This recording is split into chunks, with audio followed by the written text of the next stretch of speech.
All right, let's talk some Eagles here. You're watching Philadelphia Eagles now. I'm Chase Sr. Recording this show sitting on my couch because I've got the two TV setup going. Monday Night Football, Chiefs Commanders, keeping tabs on that. And I've always been a really big baseball guy. Baseball, actually, as a kid, was my first love, listening to Phillies games with Harry Kalas. So watching Game 3 of the World Series between the Blue Jays and the Dodgers, really good fall classic that we've seen so far in these 2+ games. So a couple of things that I want to get to here, not my normal at-home setup or at the Chat Sports Studios, but we're still talking some Eagles here. Philadelphia making a couple of roster moves, notable given that the NFL trade deadline is coming up. Adam Schefter with a new trade report on what Howie Roseman might do or might not do.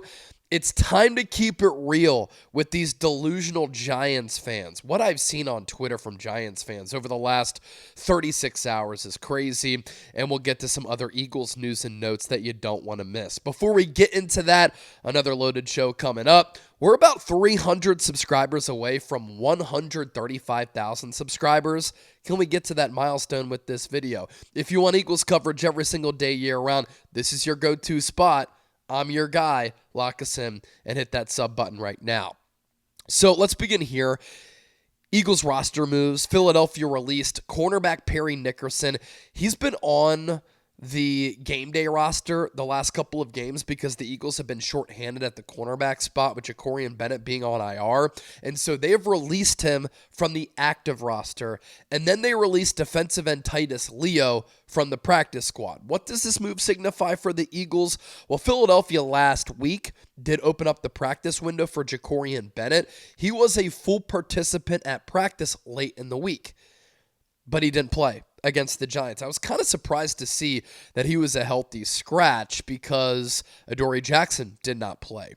But we can expect Bennett to rejoin the Eagles after the bye week. I would also expect that Nickerson, who had a really good preseason, who can play on the inside, he can play on the outside, will come back to the Eagles on the practice squad. That's why Titus Leo was let go. And we talked about this on the show in the lead up to that Giants game that Vic Fangio even said it himself.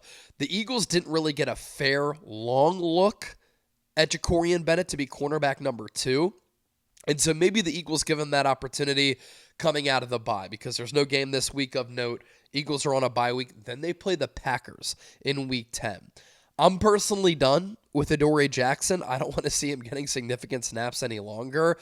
And Kelee Ringo, obviously he's going to be in the mix with Jakorian Bennett. And let's give credit where credit is due. When you don't call the name of a cornerback a lot throughout a game, usually it's a good thing. Usually it means that he's not getting picked on, right? The other times you're calling the name of a corner, it could be for pass breakups or interceptions. But with Kelee Ringo yesterday, he probably played his best game of the season against the Giants.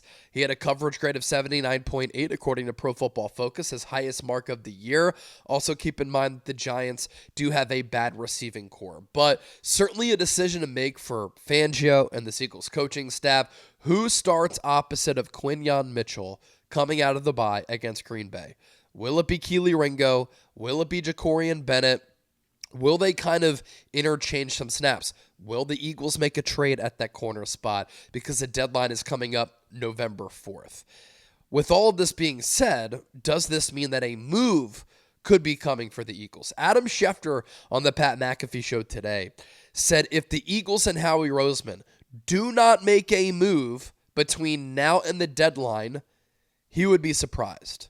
We know that Howie is probably the most aggressive general manager in football. He's always looking for ways to improve his team. And a reason why I talk about trade buzz, trade speculation, and trade rumors a lot is because Howie is always active on the trade market making moves or exploring trades to make. Since training camp, we've already seen a handful of trades that Howie's made. He made the move for Fred Johnson right before roster cutdown day. That was huge. He's filled in nicely for Lane Johnson, but the last 2 games, the Eagles have gone with this jumbo package with 6 offensive linemen. It's led to success through the air with Hurts under center through play action, but also on the ground. I did a film study on the earlier show today, which I put out this morning. Go check it out.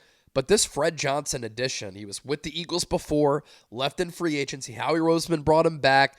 He's ended up being an important member of this Eagles offense in the jumbo look when the Eagles go heavy. Again, pass, run, but also as a backup offensive tackle. So Howie traded for him during the year after the Will Shipley injury. A couple weeks after that, the Eagles traded for Tank Bigsby. And how about what he did against the Giants? He shined as running back too. Ran for over 100 yards. For the first time in 12 years, the Eagles had two players who ran for 100 or more yards. Tank Bigsby runs hard. He runs physical. That was the scouting report that I had broken down when the Eagles made that move. Not good enough to be a kick returner for the Eagles, but as RB2, he's clearly the backup behind Saquon now. That was the case against the Vikings. He got those carries against the Giants. Will Shipley is now RB3, and A.J. Dillon no longer in the mix. Howie also traded for Jakorian Bennett. We'll see what the returns are there. And he traded for John Mechie. Now, I think also what is notable here is that Bigsby is under contract next year. Jakorian Bennett is under contract as well for the future. And John Mechie, because he missed his rookie year, because he had that battle with leukemia, he's a restricted free agent. So the Eagles could bring him back if they wanted to. I thought it was pretty telling that without A.J. Brown, he really wasn't involved much in the pass game yesterday, wasn't involved at all with Houston. It could just be that the ACL injury that he had at Alabama, never been the same guy since. I loved him at Alabama. I thought he was a stud. Also had that cancer battle, but not really involved with this offense right now. And in talking about the Eagles maybe making a trade, right? Pass rusher, cornerback too. They have been and continue to be the biggest remaining needs on this Eagles roster. But is Howie going to make a move? I know Schefter said he'd be surprised if he doesn't, but that's the natural inclination to have with Howie because he's a mover and a shaker. And I say that because the Eagles pass rush had their best game of the season against the Giants. 5 sacks of Jackson Dart. And the Eagles generated 24 quarterback pressures against the Giants in yesterday's game. By far their best performance of the season. After the bye, Nolan Smith comes back. He's your top edge rusher. Brandon Graham will make his 2025 debut out of retirement. That is more pass rusher depth. So you could see a pathway, a scenario, where Howie doesn't make a move, right? Because you almost think about those players coming back, those reinforcements, as trade deadline acquisitions in a way, right? Now, I still would love to see the Eagles make a move, but now either if they don't make a move, I won't be surprised, or if they do make a trade, I don't see Howie making a move for like a Max Crosby or a Trey Hendrickson because I think the Eagles would have to give up too much draft capital. Instead, they might make a move where they surrender a 3rd-round pick, they have 3 of them, or a 4th-round pick, something along those lines. Let's round out with this. And this has been something funny to monitor over the last day and change since the Eagles beat the Giants. And obviously, Philadelphia's always been the little brother to New York. They're not separated by a great distance. I-95, hour and a half without traffic. New York, probably the most marquee city in America, maybe in the world, right? And Philadelphia is not looked at in that regard, which I think Philadelphia, from a historical standpoint, deserves more praise. This is America's birthplace. The Declaration of Independence was signed in Philadelphia. Philadelphia used to be our nation's capital before it got stolen by D.C. Anywho, let's talk about Giants fans. For as tough as New York fans act, they sure are a sensitive bunch on social media. A day after the Eagles put a whooping on the Giants, Giants fans are still complaining about officiating in a game that they lost 38-20 and got their asses kicked. And it was not a well-officiated game, but there were bad calls against the Eagles and against the Giants. And look, I can see why Giants fans hate the Eagles. I mean, the Eagles are 16-4 against the Giants in their last 20 games. But they are delusional and ungrateful. Have fun celebrating a first-round playoff win against Trae Young and then losing the series. New York fans, but Eagles fans. 70,000 of them at Lincoln Financial Field gave Cam Skattebo a standing ovation as he got carted off the field. Cam Skattebo tweeted out, "Thank you to the city of Philadelphia for the support." The Eagles and Big Dom dropped off food at the hospital for Skattebo and his family. Giants fans, F Philly, scum of the earth. Giants fans, New York fans, so sensitive, so ungrateful. You took the L, you got your asses whooped. Officiating did not determine that game. And as always, officiating always goes both ways. They're also so dumb in moments, right? I saw Giants fans tweeting out about a play where Lane Johnson grabbed Abdul Carter by the neck. No call. It was literally a penalty. The Cam Skattebo touchdown. Thoughts and prayers to him. Quick recovery. Fun player. Ball player. Nakobe Dean got literally tackled. Otherwise, that play wouldn't have happened. The Quinyon Mitchell PI. Darius Slayton and Quinyon Mitchell were hand fighting, right? That was kind of a back and forth play. Probably should have been a touchdown. But if you watch that play live, you saw Slayton, from the official standpoint, push off on Quinyon Mitchell.